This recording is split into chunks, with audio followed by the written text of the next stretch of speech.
अब ठीक हो गए, तबीयत से सब ठीक है। अभी मैं आ गया था चौंक में, आपको पिछली वीडियो में शायद देखा हो आपने, मैं आ गया था चौंक में। आने के बाद अभी स्टॉल चौंक में लगा हुआ है और कस्टमर एक आधा आ ही जा रहा है। अल्लाह खैर करेगा, अल्लाह पाक। और यहाँ पे जो कस्टमर है, छोटा सा गांव है, यहाँ पे कस्टमर 10 का 20 का 30 का। एक दोस्त आए हमारे पास, इनसे पूछते हैं कितने के लेने हैं भाई। अभी मैं ग्राउंड पे आया हुआ था, शायद टेप की आवाज़ आपको सुनाई दे रही हो।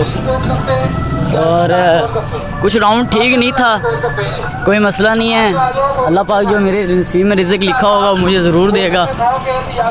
लेकिन काफ़ी जद्दोजहद करनी पड़ती है, कोई भी काम है तो। अब ये आपको भी पता है कितनी मुश्किल से चलाना पड़ता है। बाकी थोड़ी देर के लिए हर चौक में रेडी को खड़ा करना पड़ता है थोड़ी देर के लिए। बाकी जैसे ही चलते हैं फिर मैं आपको दिखाता हूँ आगे का सारा कुछ।